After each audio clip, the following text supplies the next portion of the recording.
It is 6:01. Good morning. I'm Jonathan Schaefer from the Superbook.com sports desk. Josh Heupel has received a contract extension and a raise from the University of Tennessee.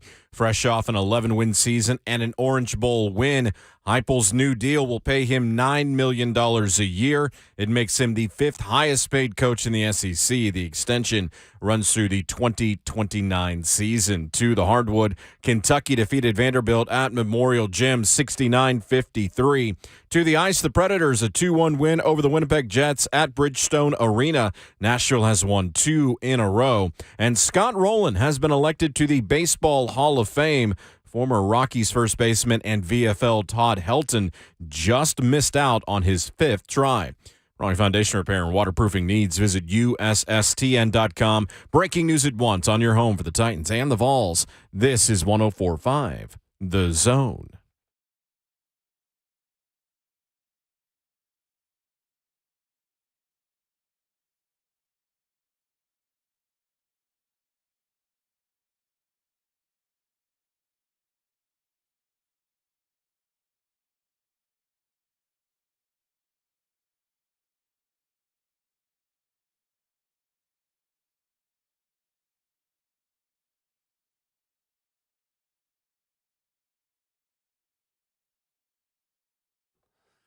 A very good Wednesday morning to you in Music City, USA. Welcome to Ramon, Kayla, and Will, powered by All Four Seasons Garage Doors on 104.5 The Zone.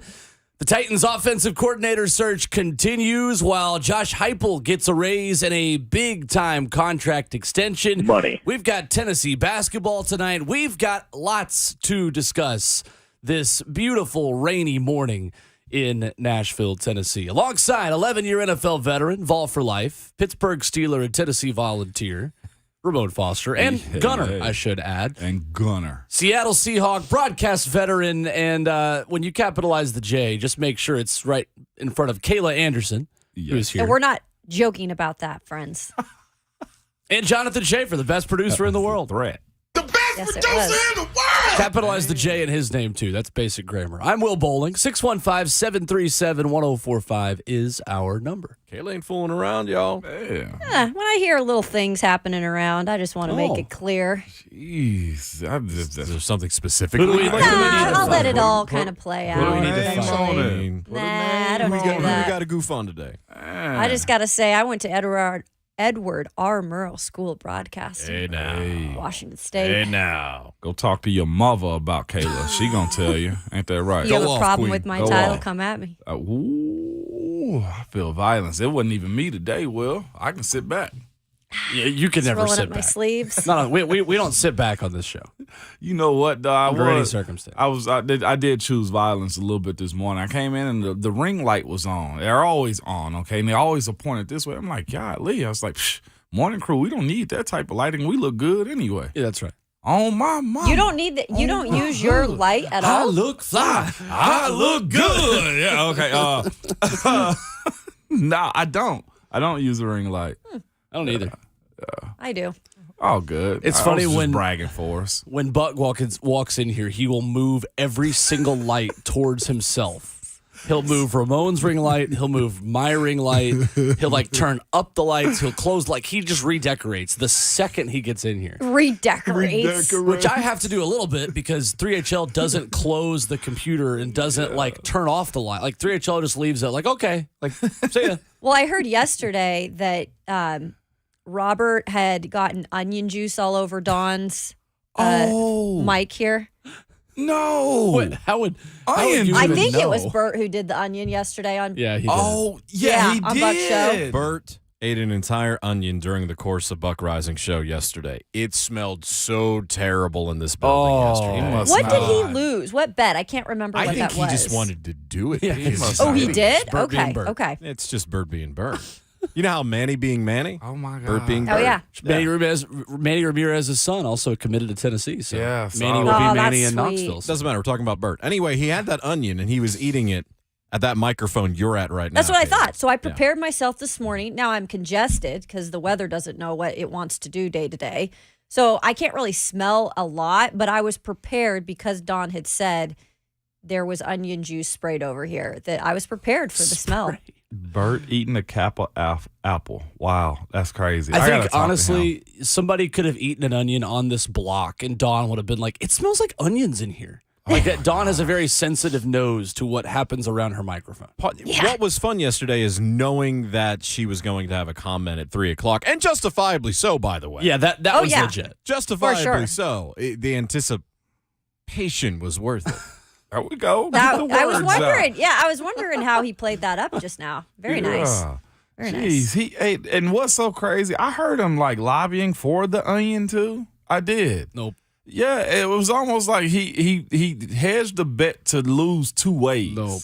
And I was just Yeah. like, you're better than this, Bert. And And I like onions, but I love onions, but Moan. In Yeah. food. No, he's not. I know he's not, but I want to give Bert grace, on this hump day. Like, what are we doing here, Robert? But I can't smell anything, for the record, for those asking on the Zone chat, which you can go hang out on if you'd like. Yeah, I yeah. cannot smell onion right now. that's a good thing.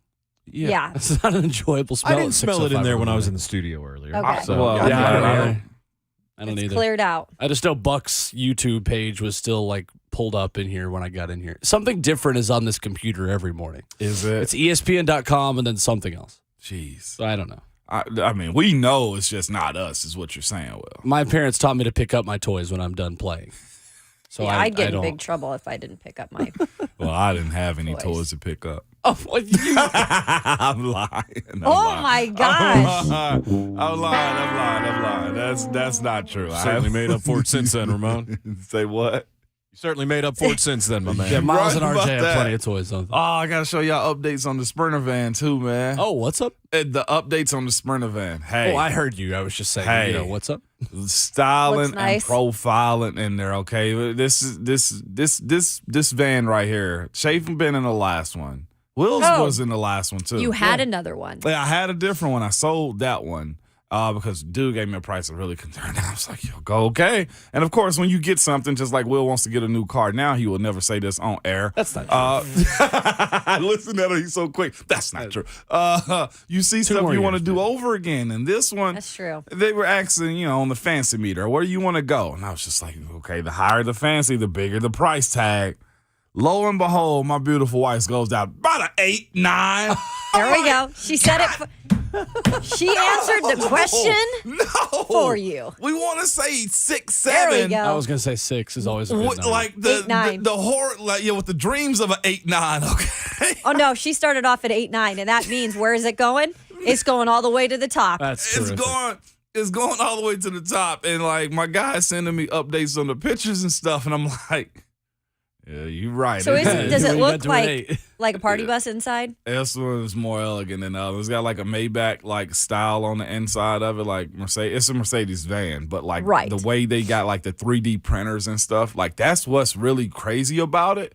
They can stack and layer like concepts like Okay. through coding and like the 3D printers of just like cutting out the outline What's of stuff. the color? It's gonna be black with like tan piping and stuff like that Oh, on the nice. inside. The lights in the inside. And we gonna have a time in that thing. Y'all hear me? Shay, where's the little drop? We Where- in this thing. In this thing. You're That's gonna, what we if you need somebody to Dang. get in there and woo, just let me know. Dog, 100%. Right. Yeah. There we go. That's where we're at. I have to show y'all pictures on the break. We- man. It's not going to be ready, Dylan, in on the chat in time for the Mobile It's not. Senior Bowl I'm trip. We not wish. mobile for I pushed Mobile. them though. Yeah, no, I know pushed you them. had been putting it out there, but Yeah, I pushed them. But before spring game, if we all want to roll up to that just for fun, heck. No, not Oh, just yeah. for fun, to host and get paid. Where's the too. Final Four this year? Where is it? Kentucky? I mean, where is Well, it? they at? won't be there. They but- got the SEC tournament though. Huh? Don't It's Lexington? No. I thought SEC Lexington. tournament. SEC Yeah. tournament's here. It doesn't move. No, It- it moves like once every 5 years. Okay. It Oh, I'm does positive. move, but Once every 5 Once years. every it moves. 5. Yeah. Okay. I don't know 4 to why 5 I years. thought it was It supposed was to in be Tampa last year. Yes. It's either Tampa, St. Louis, Atlanta, or Nashville. Okay. I forgot it's it back was in in Atlanta Tampa next. last year. Yeah, because the one time Tennessee wins it since the 80s, it's not in Nashville.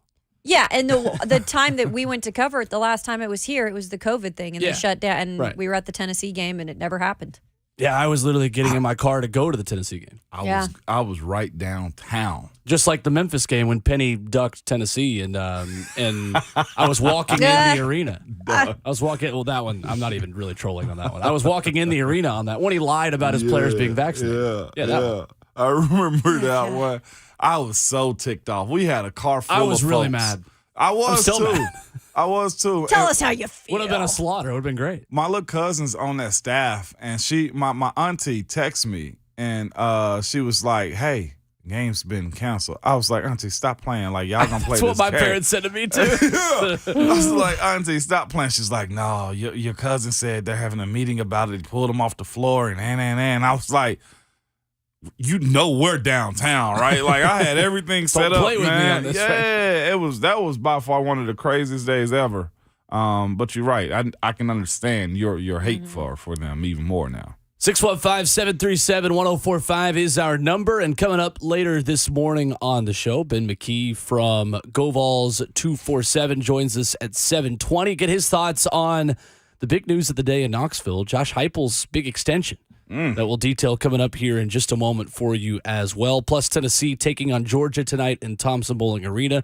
We'll get his thoughts on that matchup where this Tennessee team takes the next step off of a couple good wins since their loss to Kentucky. George Foster, our former Georgia Bulldog offensive lineman, joins us at 8:20. Another good friend of Rand Carthon's who gives us more insight onto Rand's personality. And I want to build on what Ben Troop said the other day, that Rand is going to be very willing to challenge Mike Vrabel. Well, Rand Carthon was challenging George Foster by making memes out of his face during Georgia-Florida games. So I feel like we've gone to a pretty good source to talk about that. And Rhett Bryan joins us for his weekly visit coming up at 9 o'clock in hour 4 this morning. Lots to discuss. And we begin with NFL and some college football coaching news, starting with Josh Heupel's extension. Coming up next, a chance for Ramon Foster to dust off those orange-tinted glasses. Coming up on Ramon, Kayla, and Will, 104.5 The Zone. Yes!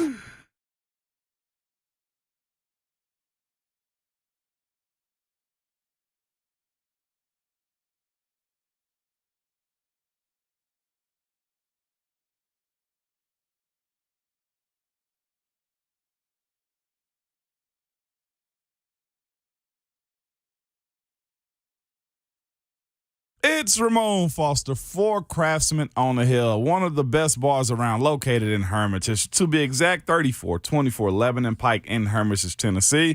They have one of the best menus around that's going to take bar food to an all-new level, featuring their delicious smoked wings. Yeah, they got a little trick to them to where you're just real crispy and just right for you.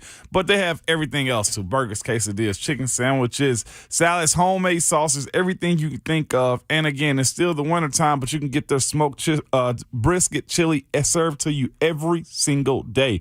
The weekend's coming up also, and you can go pick up one of those catfish plates on Friday. Enjoy yourself, okay, for a nice cap off to the week. Monday through Sunday, they have something every single night. Poker tournaments throughout the week. Tonight is Dart League night. Plenty of TVs to watch all your favorite sports and sports teams. Locally owned and operated with new management, too. Craftsman on the Hill, located 3424 Lebanon Pike in Hermitage. Go see them.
Whopper, Whopper, Whopper, Whopper, Junior, Double, Triple, Whopper, Impossible or Bacon Whopper, I rule this day.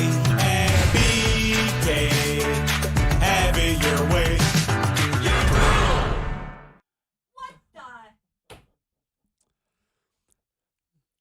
For the second straight day, I am doing the rest of this show Goodness. Whopper. under protest. Did Schaefer wake up with like extra shots of caffeine in his drinks? Had to. So, Ramon, Kayla, and Will, powered by All Four Seasons Garage Doors. Ramon Foster, Kayla Ramon Anderson, Foster. Will Bowling with you. Is Oh now. my gosh, He's man. in pain. By the way, I had somebody come up to me and say, "Hey, how you doing, Ramon Foster?" That's right. Older gentleman too. It was Good. pretty cool. Hey, That's good. right. Whopper, Whopper, We're listening at this Junior, guy. Double, Whopper, I hardly Triple, know. Whopper, Impossible or Bacon Whopper, I rule this day. And BK, Have it your way. you rule. The worst fast food burger joint gets even worse. I can't remember the last time I stepped inside a Burger King, and it's going to be infinitely longer now because the second I could be in the Sahara Desert needing food and water, and Yeah. I would hear that song, and I'd say, you know what? I'm going to go to a cactus or something. I love that I'm jingle. gonna be real, man. Burger King ain't all that bad. There's something about their Okay, audience on Burger Burger King King. sucks. It's Let's- not that They're- bad. Terrible. Do you want to know now? Brace yourselves. No, I'm going to put this I in don't a even very wanna nice. go No, there. I'm going to put this in the best way possible. But I was damaged early with Oh. Burger King, very early on in my life. Okay, I'm here for it. So when I was like in grade school, this is kind of a serious story. There was a Burger King. In old school Burger King, you know, like the old outdoor, like the place, the play brown thing that looking was one, outside and the yeah. brown, yeah. So 1 week there was like this like murder at this Burger King, God dang. and this Kayla. person shoved them in the freezer, Oh my gosh. and they found them in the freezer. I never ate at that Burger King from then on out. in the freezer. In the freezer. And so, and that was right down the. I mean, it was right in our little neighborhood, you know, What in the- Millwood. Oh. Get out Yeah. of here. So Dark. Burger King never Did they like? never sat right with They me. bulldoze that place over. Nope, still there. Oh my They had goodness. to at least remove like. Don't like that. They had to I at least told remove, you, I like, the warned freezer. you. Like the freezer unit had to have been moved. I know. So Burger King has never really been it for me. Man, It's the worst fast food place. Well, the worst burger No, fast food that's place. the spicy chicken sandwich they have. That's fire. Spicy chicken's okay. Fire. Okay, I haven't it had is- that yeah. one. It is definitely the one I've been to the least. Is it really? 100%. I think the Me least, too. my least frequented like restaurant would be probably Hardee's. Like, I, Oh, You I don't like never think- Hardee's? I never Hardee's think of it. breakfast. Oh my Okay. god. I couldn't relate. Can't relate So at all. good. I kind of like Hardee's. See, They have this biscuit in the too. morning that's Uh-huh. like a omelet Their biscuit. breakfast is so good. Holy I'm smokes. My good with grandfather Hardee's, was- especially when they deliver the food free to the building. yeah. Oh. Well, they don't do it enough for the morning crew. You Oh, yeah, we choosing violence. Yeah, Make it yeah. happen. Y'all thought I was Make gonna it back happen. down. They're so Make it happen. good. Thought I was gonna back down. Make it Those happen. biscuits are phenomenal. Phenomenal. My grandfather in Clinton, Tennessee, Yeah. was like so much a regular. Like when he passed away at his funeral, the Hardee's workers sent flowers Oh, that's cool.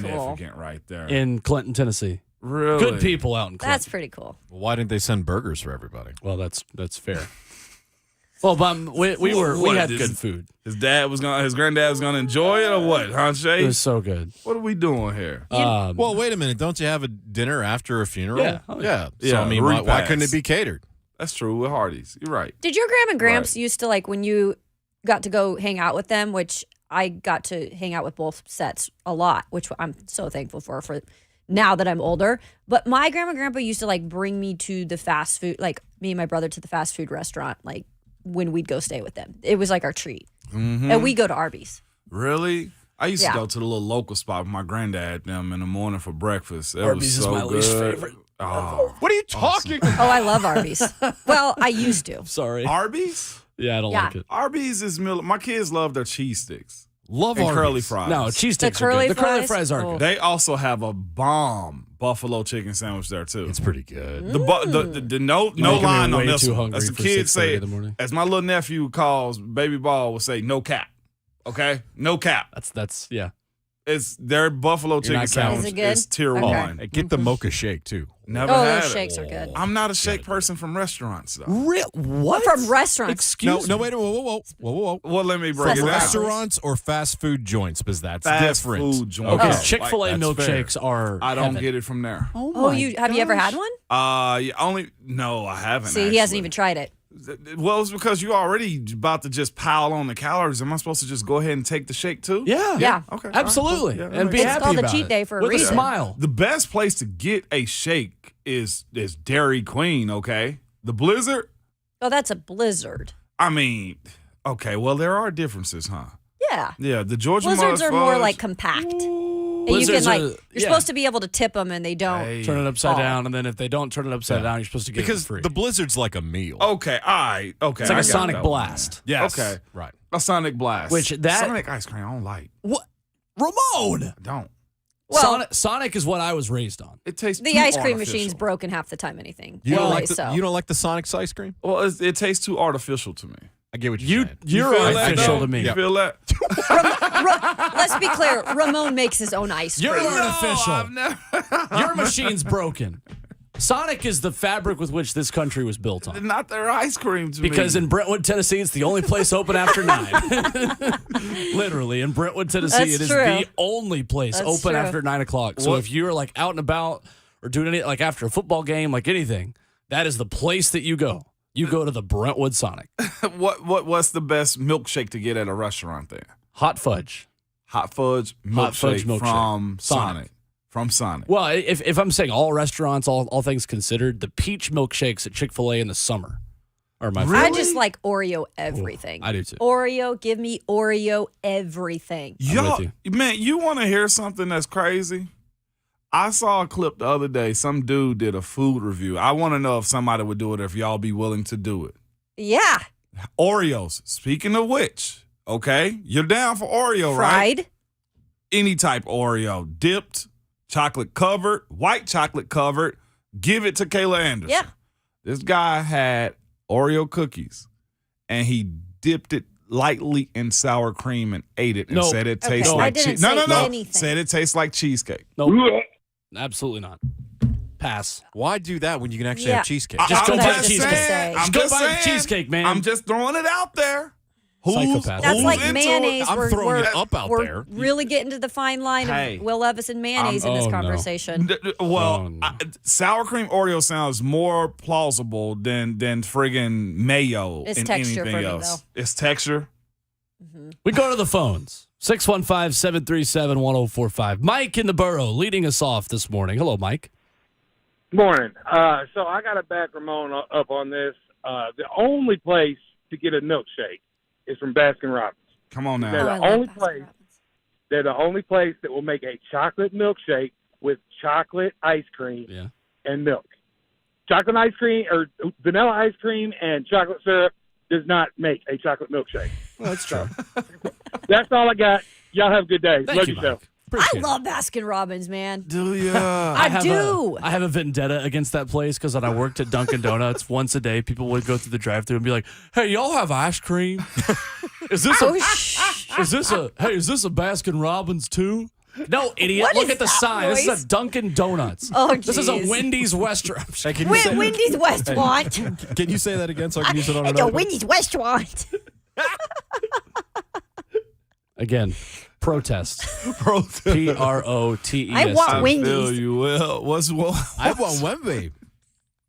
Yellow Wendy's. Yellow Wendy's. Sir, this is a Wendy's. Oh, 615-737. I miss the salad bar days of the 1045. Wendy's. Oh, never yeah. had Oh, I that. miss those days. And the You got Pizza Hut Jason's salad right across the bars. street. You got a good salad bar. Oh, yeah. The Jason's Deli? sit-down Pizza Huts Oh, with the yeah. old school the arcade. Pac-Man game. Yep, the old school Pac-Man. Pizza Hut's changed that And the Pizza Hut red cups are still the greatest invention of all time. Oh, They sure are. Fight All right. me. Easy. They are. I will not fight you over that, Shay.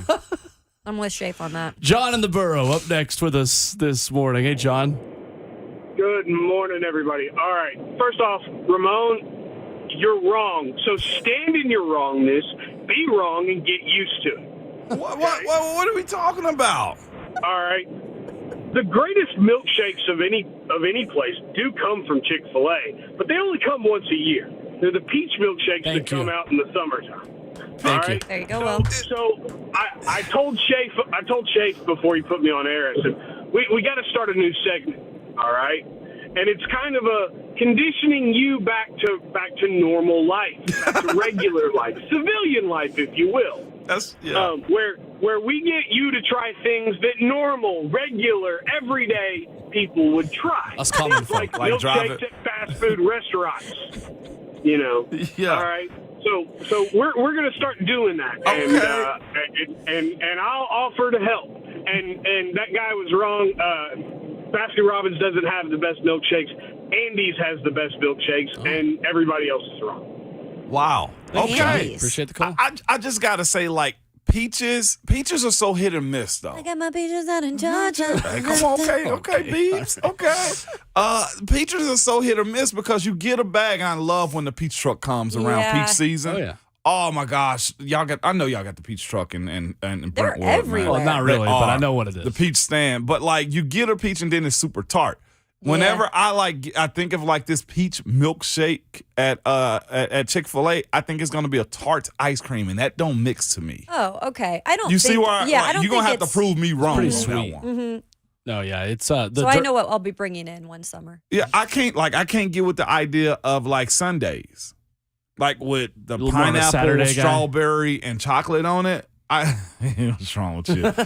I can't get with like sundaes. The idea that I'm putting like strawberry preserves on my ice cream with a banana, that in always my looks mind, cool. Yeah, I don't like the banana. with it don't look right to me. And I'm just like, why would you put that fruit on your ice cream like that? But I can have really like good. a peach cobbler with ice cream because it's warm. Feel me? Yeah, it's the preserves. I think you're having a problem with. But I love strawberries though. Well, you know, my thing, I don't do hot fruit. So You I don't- hate pies. Yeah, actually, But you do a cold shake with fruit. Strawberry shake is great. It's the consistency of the warmness of it that I don't like. It's my worst opinion. I know it's I true. know, but mine is probably even worse too with the fact that I can't eat cold fruit and ice cream. I can't do custard. Custard? Any of There's that a crap? difference? Nah. What's the difference The to you in texture. custard? Yeah, it is like a That different texture. Texture. Is it? And I know you like the banana puddings and all that. Yeah, I like banana I can't pudding. do that. But I can't it's got to be specific. I got to have more cookies in my banana pudding than I do the pudding. Word. Right. That's Is- right. is that That's it? the So only it is answer. texture. that Yeah, we It's true. it's The texture vanilla to me. wafers It have is. got to be in there more Oh, Yeah. than the bananas. you daggone right. Well, That's why right. am I playing around this pudding for? Hmm. Why Let's you go smirk to the like open. that? I just take all the cookies out. Just give me all the cookies. Give you Oh, all my the goodness. cookies? Yeah, and I'm with that. Yeah, that But I'm makes with sense to me. Kayla, though. I really like banana pudding, but sometimes the texture gets me. So that's when you got to load in the cookies. Because the cookies get soft. So, Soft. what is your SOFF. favorite kind of ice cream then? How do you take your ice cream? How do I take my ice cream? Yeah. Oh, let's break this down. By the bucket. Yeah. I'm Gatorade. probably more vanilla than chocolate. Chocolate mixing agree. with stuff I agree. makes it way too strong with That's the chocolate right. flavor. That's right. I'm a brownie, chocolate. The Georgia mud fudge at Dairy Queen is my go-to. what? Georgia mud fudge. I had Yeah, this the mud like in the fudge. 8th Georgia grade. mud. Fudge. Musical guest, And- Mud Fudge. Mud fudge. Fudge is coming up. I had this in the 8th grade. We was walking around the mall at the AAU tournament in Memphis. I was like, "What's the Georgia mud fudge?" It's got pecans, it's got I said Broccoli. broccoli. I Oh, making that last okay. night. We My out. diet's talking to me. Pecans, brownie, that's all. chocolate syrup, and vanilla ice cream. Fire. I love Okay. more brownie and more brownie than anything. So- man, crazy. To most people, Jeff Saturday would be the banana split that you don't want. But to the Indianapolis Colts, he's the Georgia Mud Fudge. I mean, this. And that's how I transition to the fact that Jeff Saturday is reportedly having a second interview with the Oh Indianapolis Colts. gosh. Wow, baby. Here we go. Hey, give it to him. Is what I say. The 13 people, 14 people they're interviewing. He's Just go- getting a second one. Go mess around and find out. I mean, that's where they are right now. The Colts. I mean, legitimately. We have heard nothing about their interviews other than the fact that you just told me that they had a second round with Saturday. I don't get it. I just have been seeing the list of people. Yeah. I don't even know. It's like you can't keep up You because there's so can't. many of them. You absolutely cannot. Yeah, so he will get a second interview. A couple of other names that are emerging within that role and within that job. Giro Evero, the other guy who will likely get a second interview per this report from Rob Maddie of the Associated Press. 7 or 8 total candidates are expected back for another meeting. That's I'm telling you, it's crazy. That's a lot of St. Elmo's in Indianapolis. I mean, I loved some St. Elmo's. Y'all ever been there? Oh, No. yes. It's fun. Oh, I've yeah. heard about it, though. I've heard very good things. It's They got brought 'em. it to us at the Combine last year on Oh, Radio did they Row at the really? Combine. They brought the shrimp cocktail. Oh, Really? that's the And- thing I've heard about. It is, Kayla, it's legit. It's so good. And I'm mad because I've been up to Indy several times, including never- March Madness, Really? and I never got to try it. Yeah, we went to dinner there before a game one time and then smacked the Colts right after that. But yeah, it was so That's a good good. It was feeling. even Proud better. of you. It was even better after beating them. 615-737-1045. Chris is in Manchester, continuing our conversation on milkshakes this morning. Hello, Chris. Milkshake brings Well up. done. Good morning. Hey, let me tell you, the only milkshake that brings anybody in the yard is the peach milkshake at damn Chick-fil-A. That's y'all. Look at that. Wait, no, We're getting votes. You ain't gonna get on here and just say this Votes like are that. coming in. It can't No. be that fire. Moan, I'm telling you, brother, you will fall. You might even divorce your wife over it. 'cause you'll be like, "Dang, a lot of weight." Just dropping I'm all the telling kids you. like that. I got my peaches out of Yeah. Georgia. Over Chick-fil-A milkshake, give me all of them. So what's your meal when you order it? What's your meal? Because I need to know. Give me the run through. What's the meal order? All right. You got to make up for eating the milkshake or three. So you got to start off with the salad, the fried chicken salad, Yep. Yep. and then just go all Yep. in till you die on the peach Yep. milkshake. Okay. All in. Okay. All right. I'm with that. Thank you, Chris. Appreciate That's the way call. to do it, though. You got to train your stomach. Oh, I'm just going to do the salad. Mix in a little of those nuggets. You can do the nuggets. You don't even have to do them fried. Do grill. And Bam. then you add on the milkshake. I do that. cold-blooded. I do like the market salad that's got like berries and candied pecans in it That's what I do, with too. the apple cider vinaigrette dressing and grilled nuggets. Oh my gosh, Mm-hmm. so good. See, there you go. So No you're free going to shout-outs. have to try it because everybody that's called in, for the most part, has been recommending I've it. been on this I know. peach milkshake. Well, Yeah. now we're in winter season. I know. and Now, I gotta this wait didn't for work it. very well. The Somebody timing. in the chat on 1045 The Zone TV said, "Guys, poor Slay is on a diet. Look, stop talking about this. Slay's I know. always watching." Hell, me too. Right? I'm like my mindset now. All right, get right for peach shake season That's at right. Chick-fil-A. Yeah. That's all I'm at. Okay, Mom. By the time you have So it, you're gonna good. have two of them. Okay, that's where I'm at. Coming up next, we'll take more of your phone calls at 615-737-1045. Give you the details on Josh Heupel's extension and raise at Tennessee. Coming up next, Ramon, Kayla, and Will, 1045 The Zone.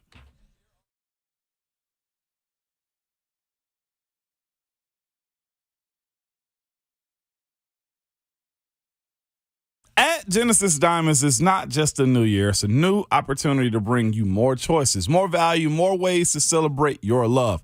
For this year, Genesis has expanded their selection of exquisite hand-picked diamonds from a half a carat to 15, all shapes, all sizes, all at their famous no middleman price. This year, especially, the folks at Genesis know price matters, and they're committed to delivering the best value every day. They have also brought in even more exclusive designer jewelry, new cutting-edge fashion-forward rings, earrings, bands, bracelets, pendants, things you can't find anywhere else. And of course, Genesis is proud to offer a truly spectacular collection of luxury pre-owned Rolex timepieces.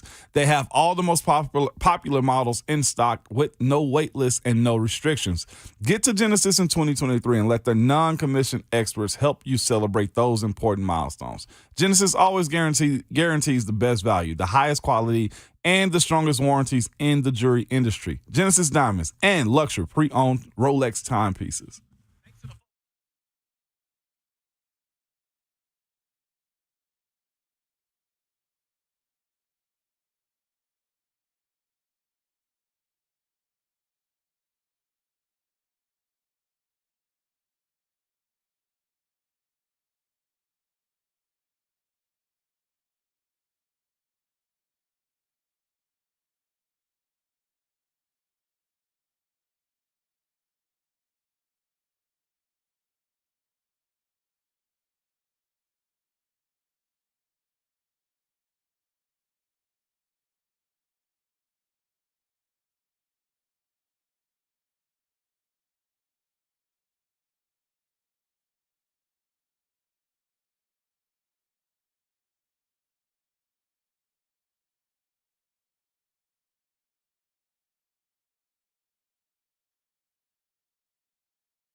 It's better than yours. It's better than yours. It's about Kayla and Will, powered by all four seasons garage Milkshake. doors on 104.5 The Zone. Yard. Oh, nice moves. Hey, Will Foster, is Kayla this? Anderson, Will Bowling with you. Guys can't really dance to this song He's like a this. shaking song. Yeah, this is for you, Kayla. Look at Will. Bringing all the boys to the. Yeah. Shout out to Khalees. That's Khalees, right? Khalees, yeah. Nas is Child's mother. Oh, you're kidding. Yeah, him I like and Nas Nas. had a daughter together. That's some They good were music married. back in the day. Oh, Okay. wanted a la la. This is when la, la, Jonathan Schaefer la. just turns into a DJ. And what's crazy? The milkshake is bringing all the boys to the calls. Oh my god. Just, hey, leave the puns to me. I know. 605-737-1045 Oh boy. on the best fast food or worst fast food milkshake. We go to Eric in Nashville up next with us this morning. Hello, Eric. What's up, Eric? Hey guys, I tell you what. First, it's Will, you with this Tahitian treat, and now you, Ramon, with this Sonic Blast and Chick-fil-A. Come on, man. Kayla, you and Shay better watch out. Y'all doesn't slip about you, y'all. Right? But I tell you, I tell you what. I love Chick-fil-A cookies and cream milkshake. I got to try that piece like I talk about. But yeah, Ramon, you're right. Blizzards are good too. Not only cookies and cream, I love anything with M&Ms. Yes. In them too for those blizzards or whatever. But yeah, I tell you what. Also, Shake, you mentioned earlier about pizza. Another place y'all may not been around for this. Back in the '80s, there was a place in Nashville, all over Middle Tennessee, called Mr. Gatti's. Oh, yeah. Pizza Mr. buffet, Gatti's. yeah, spaghetti and garlic bread and all that type of stuff. They would have games, stuff like that in there, like Pac-Man, as well as things like Donkey Kong and Galaxy. That's just some of my childhood memories. We would always go there after ball games on Friday, church league ball games, or going down Sundays after church. They had the big screen TV, and they, of course, the one on Murphy Road had the little room with the private TV, and if you want to meet in private. And on Friday nights, too, afterwards, we'd go play miniature golf and stuff like that. Those were the days. Guys, y'all take care and have a great day. Thank you, Eric. That's cool. Anything that involves miniature golf is a good time. Yeah. Yeah. Mini golf, Hey, objectively great. I'll take it. John in Lebanon up next, 615-737-1045. Good morning, John. Good morning, guys. How are y'all? Good. Good. Good morning. So, without a doubt, the best milkshake is Shop Springs Creamery just outside of Lebanon. Oh, Ooh. this sounds pretty good. So, Ramon, you were talking a minute ago about banana pudding. Yeah. So, this is a local dairy family that opened their own creamery. Wow. Sold. And I'm in. they took Grandma's Wilson County Fair winning banana pudding recipe and made it into ice cream. Whoa. That Oh, sounds yes. insane. And Absolutely. they'll take any ice cream they make and make it into a milkshake for you. Are you serious? Are we going up there soon, folks? I mean, why wouldn't we go up there? Banana pudding milkshakes in the summer. In the fall, they do candy cane and caramel apple. One of y'all talked about a chocolate milkshake. They'll take their homemade chocolate ice cream with their own whole milk and make a milkshake. Oh, my See. goodness. See. Thank you, John. That's Appreciate the the call. spot. That Sprinter van's first trip? Yeah. So what was it, Mount Lebanon or Mount Juliet? Just Lebanon. Lebanon. Lebanon. Lebanon. Mount No Lebanon is in Pittsburgh. Okay. Yeah. Oh, that's there's a right. Mount There's Lebanon? actually a Mount Lebanon and a Mount Juliet in Pittsburgh. Is it too. really? Yeah, it is. Lebanon is on the way to Knoxville also. Is it? Just FYI there. Okay. Yeah, it is. That sounds I knew that. incredible. That sounds like Cruise Farm in Knoxville, which isn't. They've got a couple chains in Knoxville now, but there's like literally a farm. You can drive out off of whatever highway that is, and I'm terrible with directions. I just put it in my phone. Oh, me And too, Will. It's Oh, so bad. they have like coffee milk. Coffee milk. They have like Coffee? flavored milk that's They really good. Squeeze it from the Whoa. coffee bean. I have no idea. I don't know didn't how know they you make can milk it. a coffee bean. the But cows they have coffee at milk. their farm. They make homemade pizza yeah. Oh, with homemade ranch okay. Sign me Okay. up. I'm in. and homemade ice cream. Goodness. And then downtown they have just like the ice cream like creamery, but it has like the milk, Yeah. like homemade milk is in like all the freezers. See, Oh my goodness! I could never give up dairy, and it's Oh, I know. it's not really great for you, obviously. Right? But I can't. I eat cheese by the blocks. Like I'll just cut cheese. Yeah, like, I'll yeah. not cut the I cheese, knew but there was I'll. a reason why I Cut liked the cheese. cheese. That's There it. you go, Kayla. There it is. Now you got it, Shafe. I didn't say anything just so you could save that one. Yep. back off. Take We one more call before we There's finish a off spot hour one. on Carson Street called the Milkshake Factory. It is like a chain, but it's the same thing. They own and do they own. I'm about Milkshake that. Factory will. You come home and smack somebody. Oh, all right. Well, We're going to it, too. We don't want that. No, Will Smith. we are going to it. Cameron and Gallatin. Finish it off hour one. 615-737-1045. Good morning, Cameron. What's up, Cam? Good morning, guys. How are you? Good. How are you? Doing well. Just two quick things on the milkshake side of things. Twaney Swift's in Gallatin is a great place to go get a milkshake, a burger, and a fry for a lunch. But all this talk about peach, guys, there's only one way to eat peach, and that's with a peach cobbler with a scoop of vanilla bean ice cream. There we go. Yeah. There we go. I'm way too with a hungry little for bit more 6:52 crust a.m. on Can't it. go wrong with that. Yep. A little bit more crust on it. I like it. Thank you, Cameron. Appreciate the call. See, I'm here for that one. The peach ice cream, it never jumped out to me. And I've seen it advertised like crazy. I kind of like it when it has the chunks in it. Do you?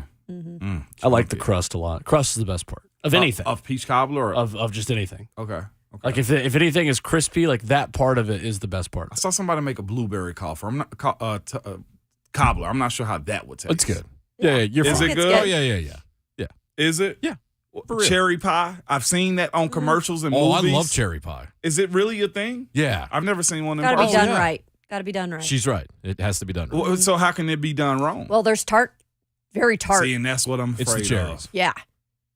The quality of the cherries. That's very true. That's what I'm afraid of right Fair. there. By the way, real quick, have you ever had like a really good sweet that's just out in the morning and you just have to dig? I woke up at 5 the other day and we still had our chocolate cake out.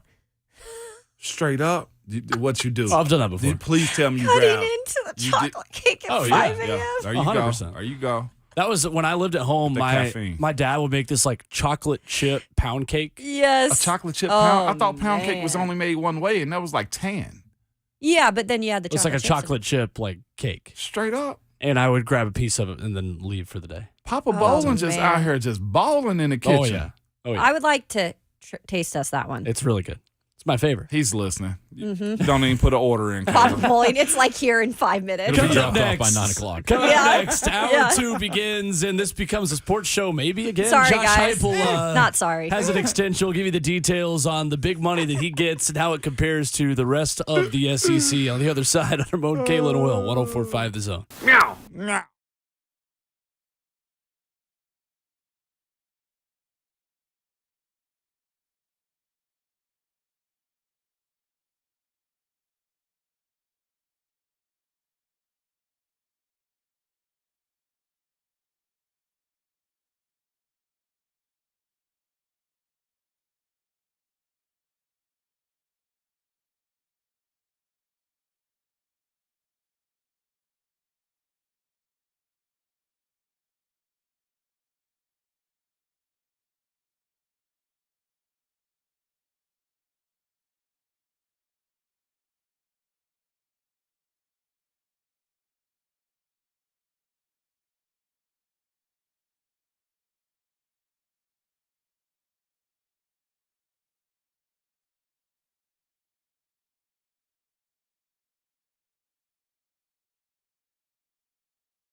7:02. Good morning. I'm Jonathan Schaefer from the Superbook.com sports desk.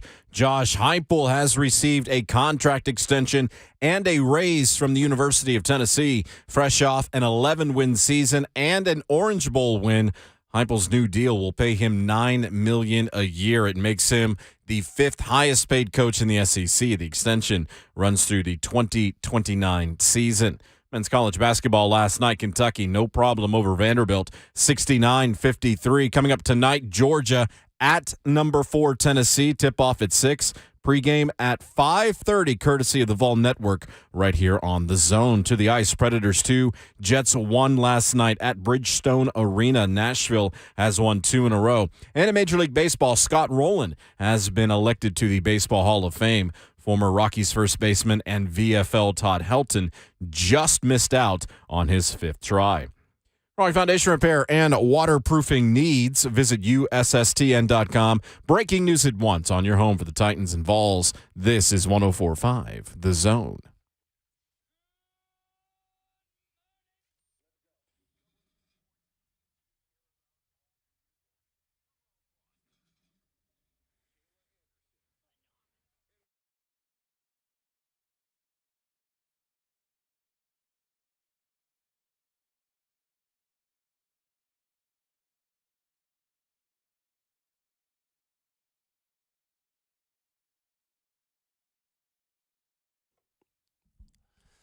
And the show goes on into hour number 2. Welcome to Ramon, Kayla, and Will, powered by All Four Seasons Garage Doors with 11-year NFL veteran involved for life, Ramon Foster.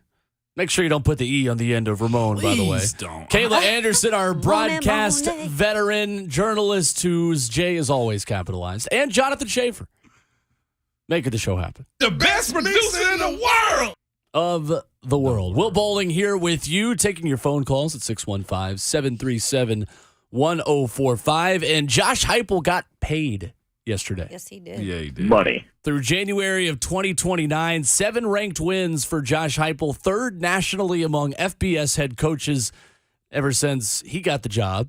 18-8 overall record, 7 victories over top 25 teams, the program's first New Year's 6 berth, and first Orange Bowl title since 1939. Insane. And he's going to get $9 million annually. What a run, man. What a run, Will. All you can say is, hey, just wait your turn. You will get your pay, man. That's how it is in the SEC. But it also protects you in the fact that you're a hot commodity. That's the biggest thing. And people are like, well, all the way out to 2029. Well, what that does, too, is that puts the pressure on teams that really got to pay out that buyout. Mm-hmm. So it's a good thing just all around for Tennessee fans, because I think Tennessee fans are clearly enjoying what Heupel has done so far there. Mm-hmm. It's a good thing for the current players that know, oh, okay, our coach is kind of here to stay for right now.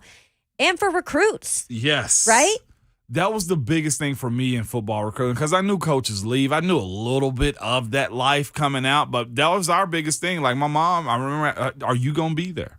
Mm-hmm. Like, because you're trusting that person with your kid away. Like moms and their kids, like going away. Almost every mom I've ever talked to watch their kid go to college. And I say, especially the athletes' moms that I knew or knew of and had those types of conversations, they bawled like babies. Because I bet. they've seen everything, they've been to everything, they watch them have injuries, and like, are you going to take care of them the same way I take care of them? And that's, that length of that contract says that to them. Yeah, the $9 million annual contract ranks him 5th among SEC coaches. The only 4 higher than Josh Heupel: Nick Saban, Kirby Smart, Jimbo Fisher, and Brian Kelly. Josh Heupel's initial contract paid him $4 million annually. He was bumped to $5 million last year, so a heck of a raise for him from year over year, but it certainly earned it with Tennessee's season in 2022. His buyout would be 100% of what he was owed if he was terminated without cause before December of 25. The buyout would drop to 75% if he was fired between 2025 and 2027. The buyout would decrease to 50% on December 15th, 2027. Laying it all out there for the folks. They are. Meanwhile, I just laugh at the Jimbo Fisher. Sorry. Why? What's that? His deal? I mean, he's getting paid so much money. Oh, yeah, And yeah. He is seriously a dumpster fire over there. Jeez. It's a bad situation. And there's no way out. I mean, there's ways out of it, but they're not doing it. It's too much money. If the price of way oil too goes much. back up, then he'll be gone. Please don't. But there say we that. go. No, You're Again, right. I'm not joking. Yeah. I'm serious. If oil prices go up enough, there will be They'll enough find a way. of. A part of me says they got enough anyway. Well, of course they do, but Yeah. they're more incentivized to do it. And literally, if the price of oil goes up. Man, they don't need to play around with our emotions. I know what you're saying, just to fire a football coach, but I know football is king here, and especially in Texas, too. Screw Jimbo. Do your job better so we don't have to have high gas prices. Jimbo.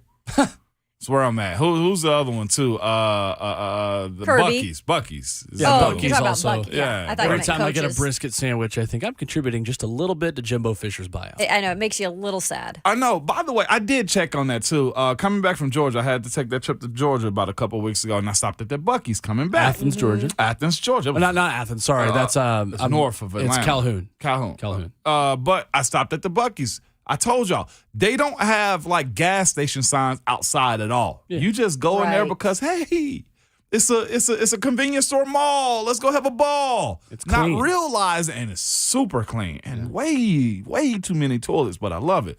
The bathrooms are legit. Yeah, they are. But I was like, they don't put the prices of the gas up anywhere. Well, I did actually check that. the price.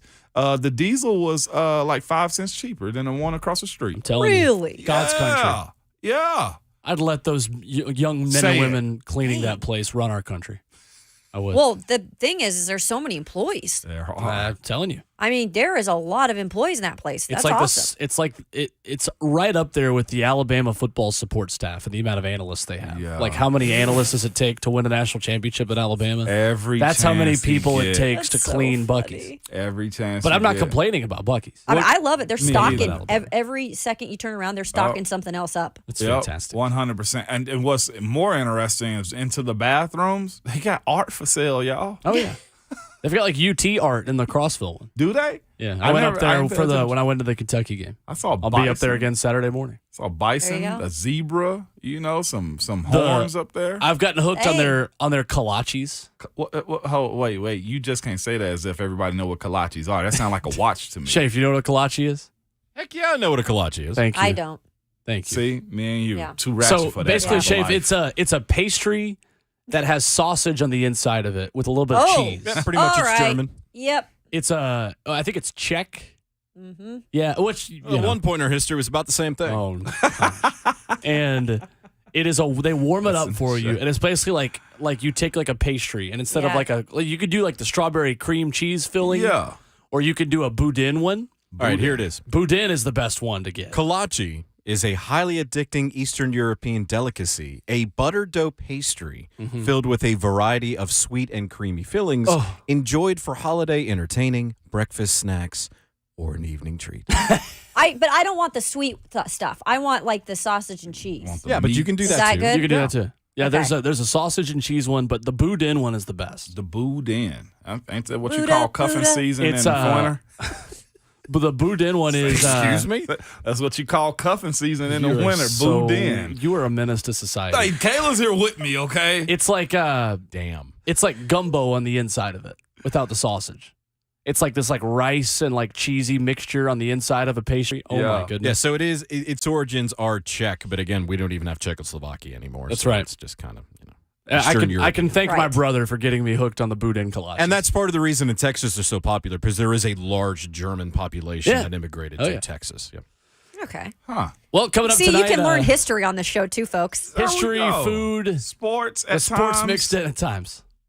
Anyway, there are a lot of people that will be making that trip perhaps tonight from down I-40 to Knoxville for Tennessee and Georgia. We'll get to that coming up in just a moment. But Okay. first, we go back to the phones on our milkshake conversation this morning. Mikey is in Lebanon up next with us. Good morning, Mikey.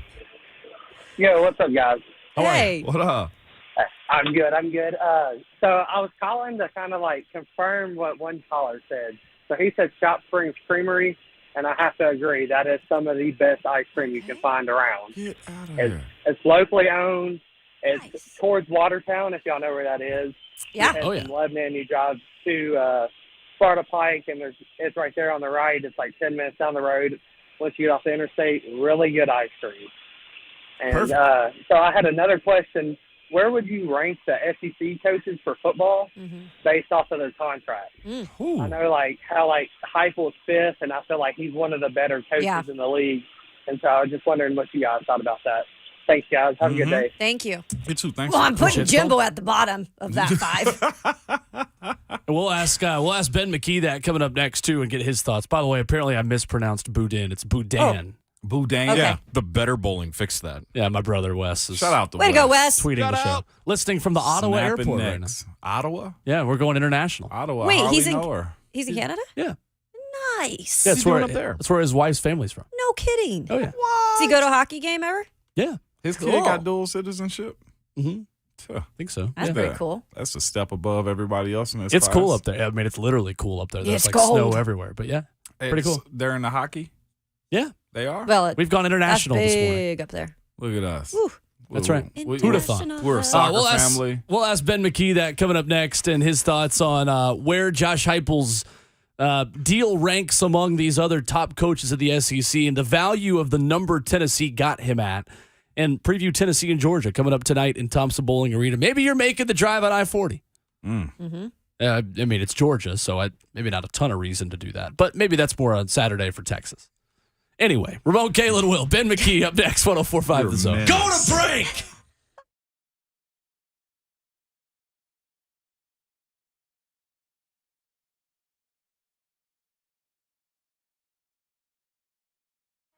Hey, it's Will Bowling here for my friends at Lee Company, reminding you again that heating maintenances, you already know they're in full swing, and Lee Company's expert HVAC technicians will perform a 22-point inspection and seasonal cleaning maintenance to keep your HVAC running efficiently and your home warm as well this winter. And Lee Company, we tell you all the time that they are all you need. It's because they've got nearly 80 years of experience.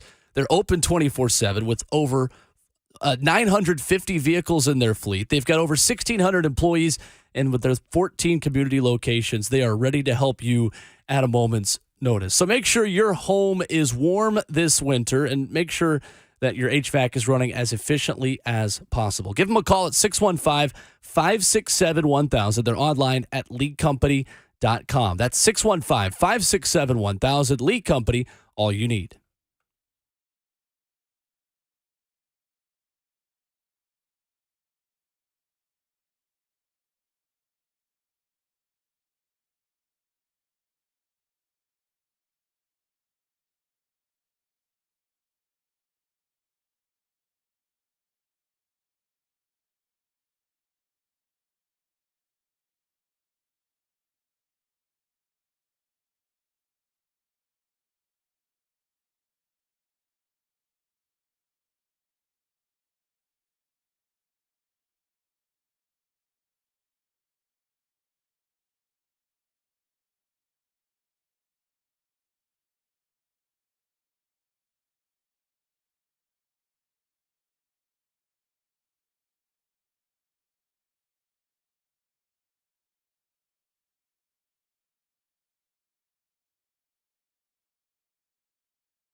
It's Ramon, Kayla, and Will, powered by All Four Seasons Garage Doors on a 104.5 The Zone. Ramon Foster, Kayla Anderson, Will Bowling with you. Talking Josh Heupel, talking Vols, and talking fast food milkshakes this morning, because why not? It's Wednesday, and we're going to act like it. Yeah, we are. Joining us on the Mark Spain Real Estate Hotline, our friend Ben McKee from Go Vols 247. He'll be in the building tonight for Tennessee and Georgia in Thompson Bowling Arena. Good morning, Ben. How are we? Good morning. I'm Will. How are y'all? Good. We have lit the people ablaze this morning talking about our favorite fast food milkshakes, because Ramon Foster told us he doesn't like fast food milkshakes, which he's already been reprimanded for. Ben, do you have a favorite fast food milkshake that sticks out? Yes, but first I do feel attacked because I had two fast food milkshakes yesterday. Oh, It's my wife's fault. Okay, Oh! It's her fault. It really is. She left me out to dry. Look, it's January. It's new me. I've got a 6-month-old, so the dad bod's starting to creep up. Got to get back right. And so I went through an establishment and got me a peanut butter shake that was going to be for myself, and I enjoyed it. I also got her one because she was on her way home from work. Smart. And it turns out that she didn't want it, didn't like it. So somebody had to eat it, right? Right. So that person was me. But there's a local establishment, Mooyah, here. Oh, yeah, I love Knoxville. Mooyah. Yes, Mooyah is the best. Strongly encourage it to anybody who comes into town. They have my favorite milkshake in Knoxville. I guess Mooyah's fast food. I kind of consider them. Yeah, fast there's food. one here Is that in Brentwood. Oh my gosh! Yeah. I had no idea. Burgers are great too, right? Well, thank you, Ben. Wow, This is Ben. good information. Delicious, but you got to try I like the chocolate. It is absolutely delicious. But Ben, real question is, do those milkshake bring all the boys to the yard? Oh my goodness! Maybe in high school, but not anymore. I already told people about Cruz Farm this morning too in Knoxville, which was a must. So yeah, we've made ourselves way too hungry at 7:20 in the morning. Mooyah? I didn't realize I have to go get It's it. good. It's down on Kingston day. Pike. Yeah. Okay. So Ben, Josh Heupel's extension gets announced yesterday. What was your biggest takeaway from the amount, the buyout, just the entire new deal that Josh Heupel gets from Danny White in Tennessee? I didn't have a strong takeaway, honestly, because I thought it was exactly what it should be. I mean, he is one of the best coaches in the SEC, and now he is compensated as being one of the best coaches in the SEC. And you're kind of accomplishing two tasks, in my opinion, with giving him $9 million, and that is that you're rewarding him for going 18-8 over his first 2 years and winning 13 of the last 16 and 7 ranked wins, which is the most of any Tennessee coach in his first 26 games. Tennessee was in contention to go to Atlanta. They were in contention to go to the college football playoffs. They were ranked number 1 at one point. So you're rewarding him for all of that success, but then you're also investing in him for the future as well. And I don't know that paying him $9 million is something out of the ordinary in terms of investing in him, and that directly is going to allow him to have success in the future. But it certainly helps on the recruiting trail and certainly gives recruits the notion that Tennessee is really, really confident in his ability to coach football and develop players and recruit players and maintain a culture and all of that fun stuff. So I think that's what it did. It accomplished those two things, and it should have. And it is early. He's only 2 seasons in. We've seen contracts blow up in the face of schools all the time. Looking at you, Texas A&M and Jimbo Fisher. Yes. So there's always risk, right, in giving somebody this much money.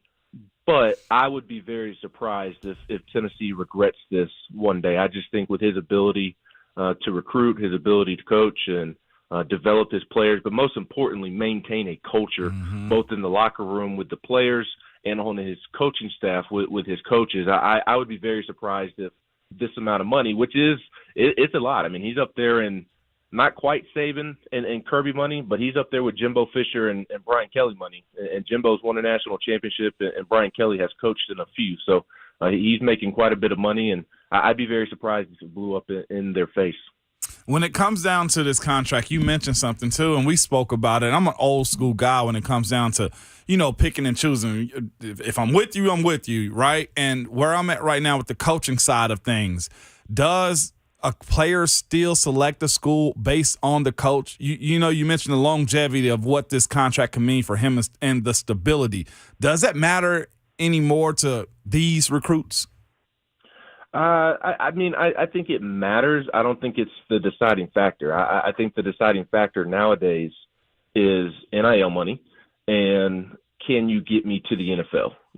That's what the kids care about. And then they do care about the other things, right? Like these receivers that Tennessee is having on campus this month. They had a junior day 2 weeks ago with 3, 4, 5 stars, and they all took note of the amount of passes that these Tennessee receivers catch. They all took note of Jalen Hyatt and what he was able to do this season, and they have some other big-time receivers coming in this weekend. So they do take note of those things, but they view it more from the standpoint of, okay, if I go to Tennessee and I catch 60, 70, 80 passes and I'm winning these national awards, I'm going to the league. And that's what they care about the most on top of this new era of NIL. But it's certainly not nothing. I mean, they don't want to go somewhere where it feels like the writing is on the wall. We just saw that at Auburn. I mean, Brian Harsin, probably not the greatest recruiter in the world, but Auburn did him no favors by leaving him out to dry this season. Everybody knew what was coming around the corner, and he struggled to recruit during the season. So it does matter. I just don't think it's the most important thing. Yeah. On the other side of things, too, have they hit enough in this transfer portal to sustain what they had this past year with Joe Milton? I said Joe Mixon. Jeez, this ain't NFL. You're so angry that the Bengals are good that you just can't stop thinking about Joe Mixon. That's all that is, Will. That's all that is. Joe Milton behind center. It triggered me twice this morning. You all cleaned up the Bengals. Ben, I felt like you be in the same boat with me on that one, man, and I understand why. Yeah, I'm not a fan of the Bills at the moment because they cannot take care of business. Thank you. Hopefully the Chiefs can take care of business this weekend. I don't want to live in a world where Joe Burrow has a Super Bowl on his ring, but I think they've accomplished a good amount in the portal. Mm-hmm. I don't want to say one way or the other that they've done enough to accomplish what they did this past season, because this past season was so awesome and they accomplished so much. I mean, that is hard to replicate, right? That's what makes Kirby Smart so special now. That's what makes Nick Saban so special. Those college coaches that can maintain their success. That's what makes Mike Tomlin so successful is that he doesn't lose. He doesn't have any losing seasons. That's what is most impressive is when you can maintain it. And I think that they're going to be a good football team again, but they're just losing some historic players, quite frankly, especially with Hendon Hooker and Jalen Hyatt's production was historic. Now, what I think helps is while you may take a tiny step back on the offensive end, because I like Joe Milton. I think he's going to have a pretty solid year. I'd be surprised if he replicates what Hendon did. Mm-hmm. And is somebody going to step up and do what Jalen Hyatt was able to do? We'll see. They have some talent there. They go out and get the Dante Thornton kid from Oregon at receiver. They have Brew McCoy coming back, and that guy's an NFL receiver. Squirrel White's going to catch a lot of passes, as we saw at the end of the season. And, Ramel Keaton's still around, and they have some young receivers that they hope can develop as well. So I think they'll take a tiny step back on the offensive end. You lose two key pieces on the offensive line as well, and Darnell Wright and Jerome Carvin, and you went out and got some bodies there. But nobody that's really just absolutely crushed it in college football, if that makes sense. They have some good college football players, but how good can they be? Can they be all SEC type of players to maintain that success? But the point that I'm getting to is that I do think that they've gained a lot of ground on the defensive end. I think that they've gotten much better on the defensive side of the ball. I think they've gotten rid of some knuckleheads in the locker room that will help. I think they've got more depth at each level of the defense, and I think they're more talented at each level of the defense as well. Now, they are still kind of young, but it should be better overall defensively from start to finish, which you would think would help with maybe the tiniest of step backs for the offense. Winning obviously brings notoriety to a program, but Tennessee has always had a brand. Now, it hasn't been as big in the past several years because there hasn't been the winning that they expect. But now, they were number one at some point of the season, got a lot of attention nationally. The next step in terms of that, is it just kind of making and producing guys in the NFL that you're just seeing them churn out like Alabama, like Ohio State? Yeah, that's the next step, that and winning something of significance. This season was very special. If it was year 5 of Josh Heupel, this season still would have been very special. But at Tennessee, you're expected to win SEC championships and national championships. You have the resources to do so, and that is the goal and the expectation year in and year out. Now, obviously, the football program has been on a roller coaster, and you don't expect Josh Heupel to go win a national championship in year 1, year 2, but now that he's getting more talent in there, now that he's establishing himself as one of the better coaches in the SEC, now that he's making the money that he is making, and that he's been here 3 years, and I'm not saying go win a national championship this year. I'm saying at some point you're expected to compete for those things in year 4, year 5, because there's still some areas of the program that needs to be developed from a position standpoint in order to go win a national championship or an SEC championship or make the college football playoffs, which does become easier here soon because it's expanding to 12. There really aren't a ton of reasons why Tennessee shouldn't be in the college football playoffs year in and year out, or at least right there at the doorstep, because, again, at a place like Tennessee, you have those resources. So I think that's the next step. And if they're winning, then the NFL aspect will take care of itself, right? Like you saw Tennessee win 11 games this year, and Hendon Hooker's going to be, a third-round-ish type of quarterback, and Cedric Tillman's going to be one of the first receivers off the board. Jalen Hyatt is going to be one of the very first receivers off the board. There's going to be a ton of guys drafted off of this year's team. Darnell Wright might be the first right tackle drafted in the draft. So that kind of just coincides with it. But that's the next step. I mean, you're seeing that with Rick Barnes right now. Yeah. Fans have seen the regular season success, and now they want more in the postseason because of how he is compensated and because of the amount of talent that they have on the roster, and expectations have changed. Tennessee basketball hasn't always been what Tennessee football is, but expectations have changed because Rick has had success up until this point, and that's going to happen for Tony Vitello at some point, and it's going to happen for Josh Heupel as well. Yeah, and I was just going to move to the hardwood and talk about the number 4 ranked Tennessee Volunteers. And what is different, do you think, about this team that fans can kind of take a deep breath right now and say, okay, maybe this team can go further than we not expect, because we expect them to go further in the tournament because they've kind of disappointed in the last couple of years. But what's maybe the difference with this team opposed to those couple in the past?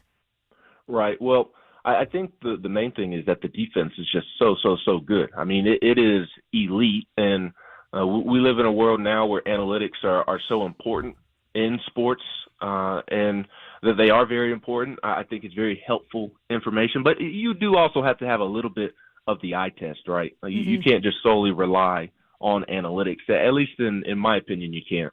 But the analytics are just absolutely through the roof with this Tennessee team, particularly on the defensive side of the ball. According to KenPom, they're 32nd in offense at the moment, which is pretty good, I would say, considering all the circumstances that they've had to deal with this year. Josiah Jordan-James banged up a ton to start the season. Santiago Vescovi's missed some games. And then now they've been battling an illness going through the locker room the last couple of weeks where it's been different guys in and out of the lineup. And despite all of that, I think it's of the 19 games they've played, only 6 games they've had all of their scholarship rotation players available at the same time. Only 6 games out of 19 this year, and they're 16-3. They're, as of yesterday, a 1 seed, according to Joe Lunardi, and they're competing with Alabama, who is also one of the best teams in the country along with Tennessee. They're competing with them to win the SEC. So this is a really good Tennessee basketball team, and so far it's been because of the defense that ranks number 1 in KenPom, and just analytically it's one of the best defenses to ever step foot on the floor in the history of college basketball. So the defense has always been good under Rick Barnes. They've always rebounded well, but it seems like they've turned it up a notch this season. And I think the offense is only going to continue to get better and better as they get guys back and they get into the flow of things and they get used to playing with one another. But I guess I would, to answer your question, I would say just how deep they are this year. It seems like they have more offensive options than they have in the past. And look, Rick has had deep teams. You go back and look at Admiral Schofield and Grant Williams. Those teams had scorers like Jordan Bowden and Lamonte Turner as well. But, I mean, you have 5 or 6 guys on this Tennessee offense that is capable of giving you 15, 20 points on any given night. And as we know in the NCAA tournament, all it takes is one night for you to be off your game offensively. And if you have more guys that are capable of scoring, theoretically that's going to help you on those nights where maybe a Santiago Vescovi doesn't have it going, or a Zakai Ziegler or Josiah doesn't have it going. Okay, well then a Tyreek Key, who looks like he's going to start coming off the bench now, he can step up and fill the bucket with 15, 20 points because he's a great three-point shooter. So I would say just how elite this defense is and how deep they are. Ben, on the way out, do you think Josiah Jordan-James is pretty much all the way back to his normal self? Would you expect him to stay in the lineup from here on out? Yes, I do. Now, Rick earlier this week said he may be playing too many minutes, so I don't know if he will continue to play minutes at this clip in the meantime, because you don't need him to, right? I know fans get caught up pretty heavily on regular season success if they lose one game, but the Kentucky loss last Saturday, or I guess now 2 Saturdays ago, that doesn't define Tennessee's season. I mean, Tennessee could go out this week and lose to Georgia, lose to Texas, and they could still go to the Final Four. So I think they recognize that postseason success is more important than regular season success. So I think they're going to try to limit Josiah just because he has been somewhat injury prone over the course of his career, and the situation with his knee at the beginning of the year was really quirky, I guess is how you could describe it. Yeah. So I do expect them to maybe tone it down some with the amount of minutes that he is playing, but I do continue to expect to see him in the lineup. I mean, he is arguably their best player, if not their best player behind Santi, their second best player. He's the most important player on this team, though, just because of how much he does on both the offensive and defensive end of the floor. And he's one of the best players in college basketball. And quite frankly, because you can't really trust Tennessee's post players consistently from from one game to the next, you don't really know what you're going to get from Olivier Camwa at times, and Jonas Adu and Tobe Awaka. They're youngsters, and Uros Plavsic is just kind of what he is at this point in his career. This Tennessee basketball team is better with the small ball lineup, with Josiah at the 4 and Olivier at the 5, and then you have Santi and Zakai now. I guess it looks like he's going to be the starting point guard moving forward instead of coming off the bench. That small ball lineup with Julian Phillips on the wing is their best lineup, and when they're at their best.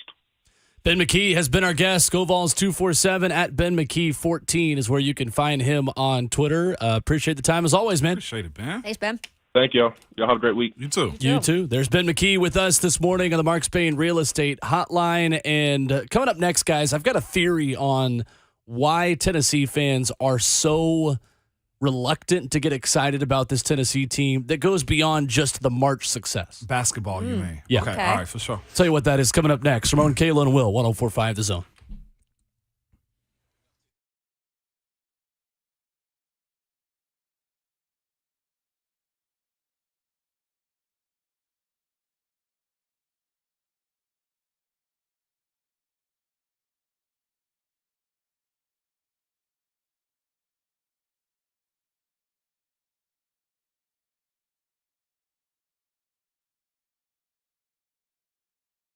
It's Ramon Foster for Secure Lawn. I'm here to tell you guys, if you're like me and you hear that name, it's one of them, if you know, you just know who they are, okay? And that's because right now they're celebrating serving Middle Tennessee for 20 years. Lawns is what they do, and they are good at it. And right now, it's the time to be applying crabgrass and broadleaf weed control to your lawn, and I have the people that you need to call. Call Secure Lawn. Why? Because there's no better one to call. If you're like me, I like for my grass to be great, look awesome, luscious, okay, thick, green at the right level, not browning when I don't need it to. I'm telling you, the place to call is Secure Lawn because they have been building up a solid reputation in Middle Tennessee homeowners for over 20 years, offering neighborly advice and legendary service also. Again, family owned and operated, best place to call. Get all your treatments. If you need somebody to cut your grass, no, use somebody else. I got somebody else for that, okay? Get everything you need right now to cut those weeds out. You can get a head start on your yard right now by calling 615-893-8455. Again, 615-893-8455 or go to securelawn.com.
Wednesday edition of Ramon, Kayla, and Will is powered by All Four Seasons Garage Doors. Burger in paradise. Ramon Foster, Kayla Anderson, Will Bowling with you. Let's go, Jimmy.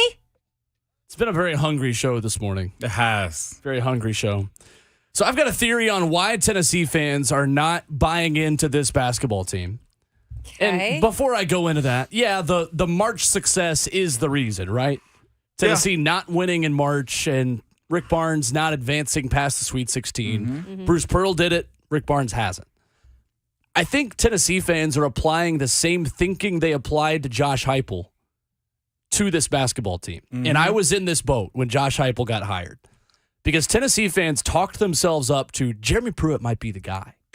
I'm serious. After that comeback run that he had in that 2019 season, after the first two horrific losses, I think a lot of people drank the Kool-Aid with Jeremy Pruitt, and there was less excitement around the Josh Heupel hire than there was around even the Butch Jones hire. Yeah, I think it was about equal. I think Tennessee fans said, you know what? For once, I'm out until you win me over. That's fair. Until you get me to jump in. Mm-hmm. I think that worked so well for a lot of fans, including myself, to where when Josh Heupel got hired, I told anybody that would listen, I'm out until he wins me over and until Danny White brings me in with results. Mm-hmm. Right. I think now Tennessee basketball fans want to see the same step from Rick Barnes and this program saying, you know what? You've hurt me one too many times. That's true, Brian Rice. Cool. And I think it worked well for them with football, so now they want to see the same step taken in basketball. And look, he's had success. There's been some really good Tennessee teams. But it's like you kind of saw what was happening at Texas when he was there and not having the success when it really mattered in the tournament. And now I feel like fans are like, uh-oh, is this just a thing? I look at it, too. Tennessee fans do a real good job of beating their coaches down, too. That's true. We do a real good job of not believing what's in front of you. You know, so I get it. Like the idea of winning long term is something that has to be sustained, and it hadn't been for a while. The moment you get Bruce in and Bruce them are rocking, boom, something crazy happens. And then you go through more turmoil and trying to figure out what's the next coaches and stuff like that. The same thing could be said about Ronham era, you know, as far as like, oh, they got it, and then it falls off the ledge again. I think just the stability aspect of college sports is where your fandom comes from. You know, and then this is the other thing, too. It's so easy these days to switch teams or watch certain stuff go viral in the sense of, like, appreciating it. Like, it's understood Bama's just going to be good, right? Like, okay. But on the other side of that, it's understood that Auburn can be, or that Auburn will get back to being good faster than other programs. Like, the idea around certain universities or teams like the Vols basketball team, it creates angst. But I'll tell you this, if Kelly Harper goes out and ball real good with these Lady Vols, instantaneously the respect and response is going to be there for her. Why? Because it's a proven commodity more often than not at the University of Tennessee for me. No, I'm with you. And Mike Wilson put out this stat yesterday.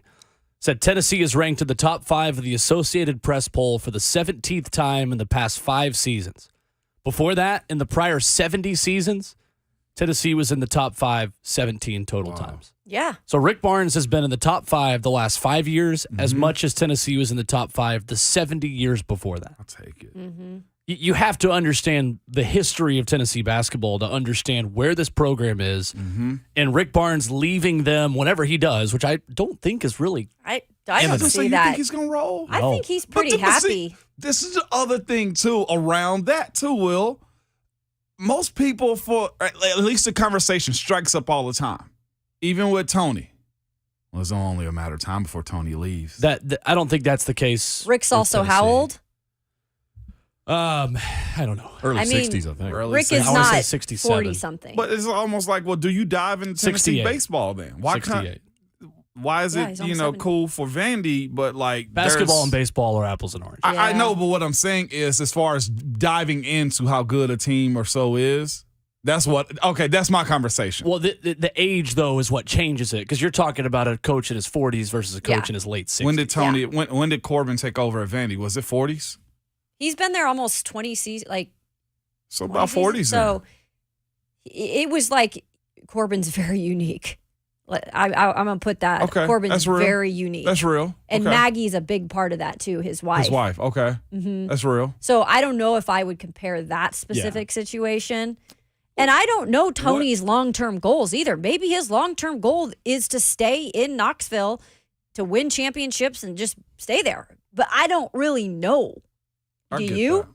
I don't, but when I see a coach having this much success and a team that's willing to lay it all out for him to stay there and be successful, I don't understand the perks of leaving is just where I'm at. And I think it's just a personal thing. Yeah, but I think Rick Barnes is very happy with what he has, what he's done so far. Yeah, he wants to go win it all. Absolutely. Who doesn't?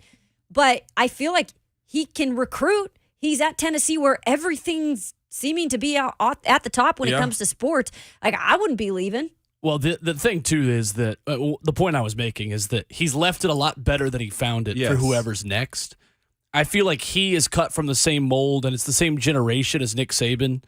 Not comparing the two as, winners. Obviously, Nick Saban has won infinitely more than Rick Barnes. But as far as the generation of guys that they are, you talk about coaches, they don't really make them that way anymore. Mm-hmm. Nick Saban's not just going to go sit around and do nothing and play golf. Like, the people I talk to around Knoxville will say, Rick Barnes isn't just going to sit around and do nothing. Mm-hmm. As long as he is able to coach at a high level, he's going to continue to coach because he's that much of a competitive animal. But you don't see him trying to just go take a job somewhere else. No, just because, I don't. Right? UCLA was that chance because that was his idol in John Wooden, and that ship kind of already sailed. Mm-hmm. So he's going to retire at Tennessee. I think at this point, I think you can make that assumption. I don't think it's imminent, though, at all, because that's just the way he's wired, being around that guy. Okay. Coming up next, ESPN polled NFL front office executives on where Lamar Jackson, Tom Brady, and Ramon's best friend Aaron Rodgers will be headed this offseason. Who won the poll yesterday, too? None of them talked about the Tennessee Titans. Next on Ramon, Kayla, and Will, 104.5 The Zone. You, Aaron Rodgers.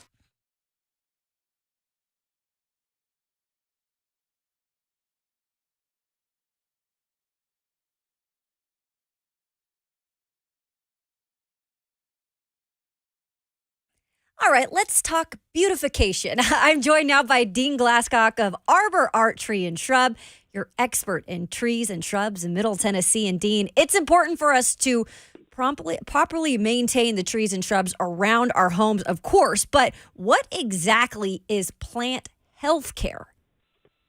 Hey, good morning. Yeah, I'm glad you asked. Plant health care is like fertilization, disease, and insect control around your home, such as borers in your trees or lace bugs. We've got scale problems on your crepe myrtle. So if you have crepe myrtles and boxwoods and holly trees and all of the ornamental shrubs around your home, those are a big investment. What we do is we offer a program where we come around and monitor about every 6 weeks or so, 8 weeks, depending on the weather, and just monitor and spray and control. That's the thing. You don't want to eradicate, but you want to control them. I'm a certified arborist, and I've been doing this for 29 years. This is our 29th year here in Nashville. Really proud of our company, real approachable crew, great people. We've got a great culture here. So we want to serve you if we can. Again, it's $299-$99.99, Arbor Art Tree and Shrub Care. Again, we've got a 6 to 7 app program. We can come out and start you up and take care of your investment around your home. It's really important. It costs a lot of money to have it installed, so let us protect it for you. So we want to serve you if we can. Thanks. You heard Dean. He is the expert. Arbor Art Tree and Shrub. Check them out online at arborart.net or just call them at 615-299-9999. That's Arbor Art Tree and Shrub.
It is 8:01. Good morning. I'm Jonathan Schaefer from the Superbook.com sports desk.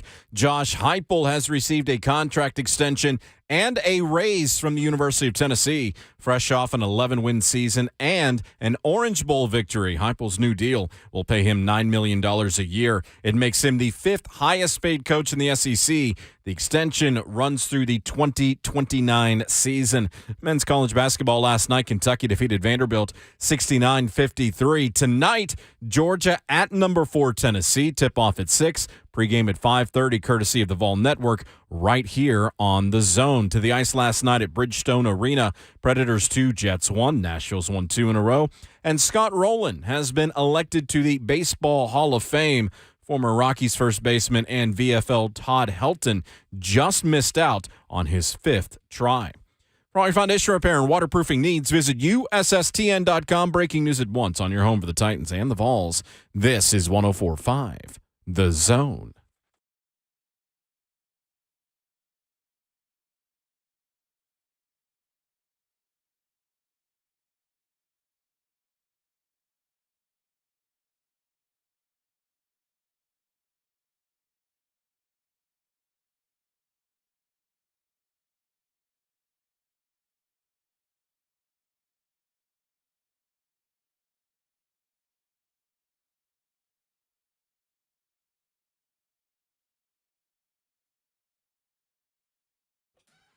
And the show goes on into half number 2, a show that gets better on the first drive of the second half.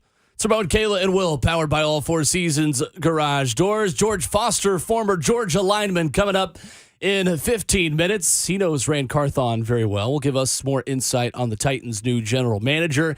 And Rhett Bryan, the executive producer of Titans Radio, coming up as well in hour number 4. The Indianapolis Colts. That's right. He'll maybe say that a time or two. Alongside Ramon Foster, Kayla Anderson, and Jonathan Schaefer, making the show happen.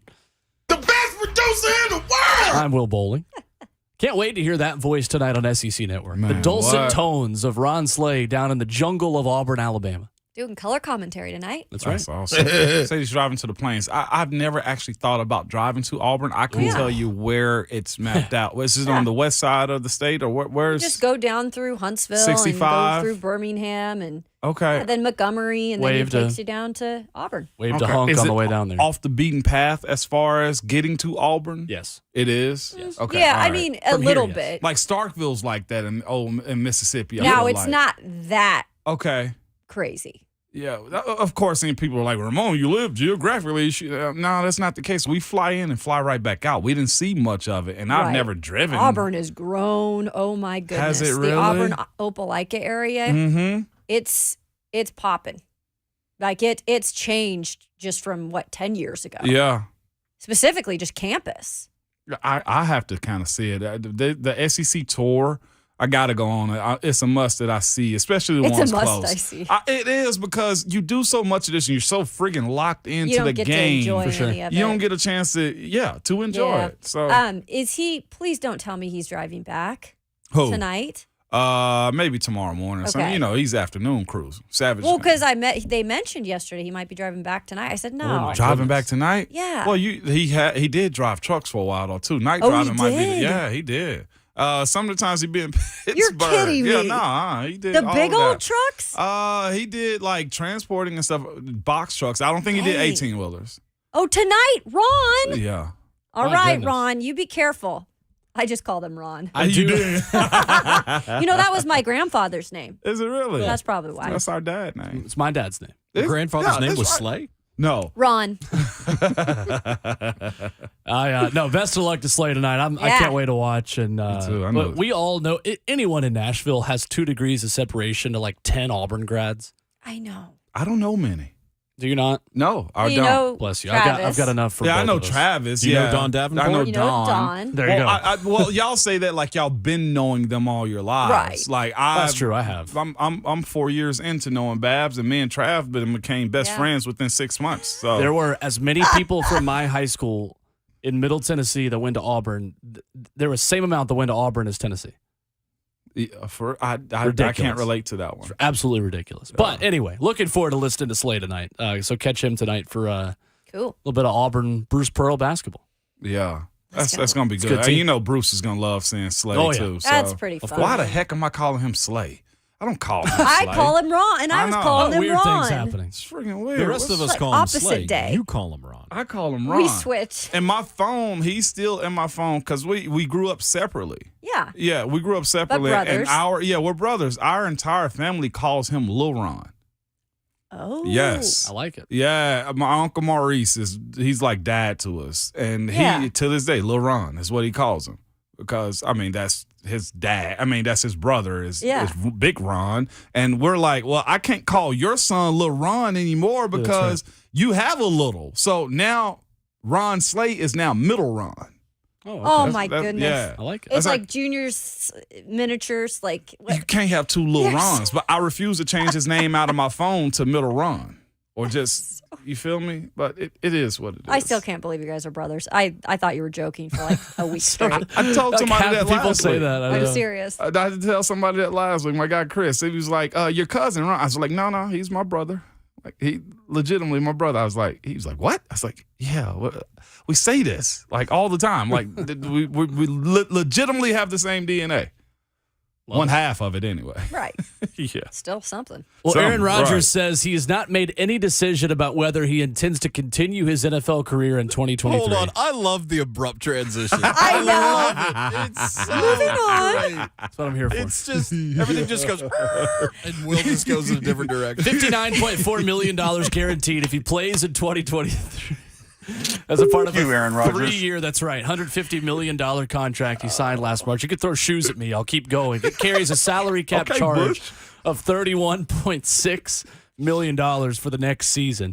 ESPN executives were asked by Jeremy Fowler to predict where quarterbacks would end up. If you hit Control F and search this article and search Titans, you're going to get 0 results. Okay. For All Tom right. Brady, Lamar Jackson, or Aaron Rodgers. Yeah. There is an AFC South team that was linked, and Derek Carr is in there, by the way, too. 2 AFC South teams, though, were mentioned. Who? People are starting to create some buzz for Aaron Rodgers to the Indianapolis Colts. I did. Oh, see I that haven't this heard that morning. one. I saw that one this morning. And there was other buzz for Derek Carr to the Houston Texans, Oh, God. where David Where Carr his brother obviously was the played. original quarterback of the Yeah. Houston Texans. I don't see Derek Carr as a bad quarterback. I'm sorry. I No. just don't. Do you Wait, see him as a bad no, he's- quarterback? he's no, good. he's a good quarterback. I don't. He's a middle of the road NFL quarterback. Yeah. He was in a solid. bad situation over there. Now, look, they had Devontae Adams, but McDaniels, I can't. McDaniels, man, has a reputation, it seems like. Like, I read that article on him, and it sounds like he dogs players out. And I've heard this from other people that said, but the thing is, you know where you are with that.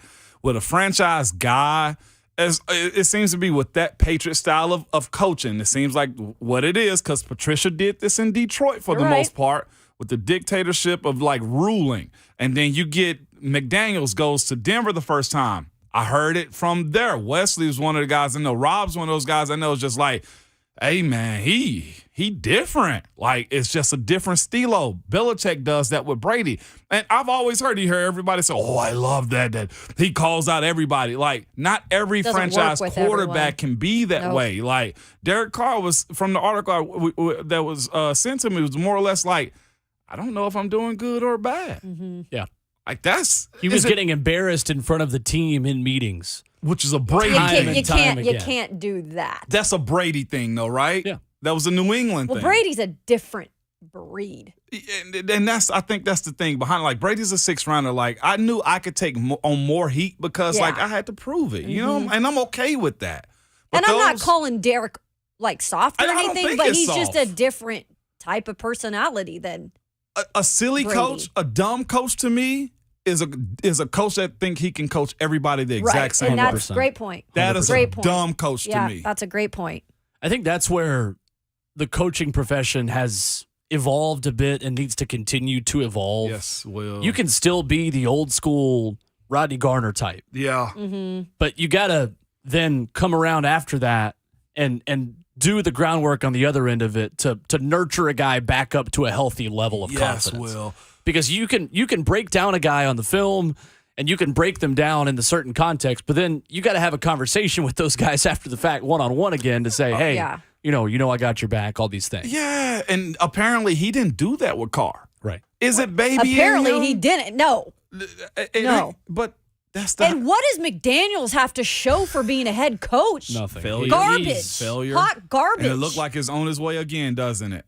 How do you go get Devontae Adams and not maximize his ability? You got Waller. You got one of the best tools of any quarterback. You give those two guys to almost any quarterback and they flourish. Josh Jacobs, too. Josh Jacobs. Gosh, Josh Jacobs, who led the lead in rushing this year.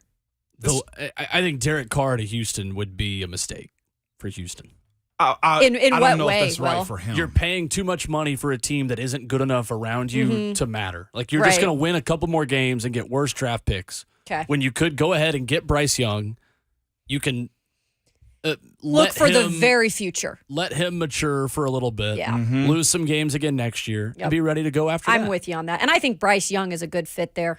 Yeah, I do too. I really do. Yeah, I do too.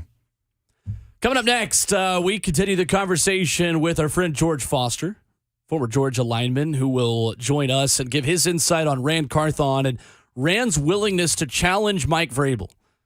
George has been challenged by Rand on Twitter as he's just been memed by Rand Carthon before. Rand Carthon, a funny guy. We'll get some of the non-serious. We'll get the serious as well, though, from George on how ready he is for this job here in Tennessee. Coming up next, as Ramon, Kayla, and Will continues on 104.5 The Zone.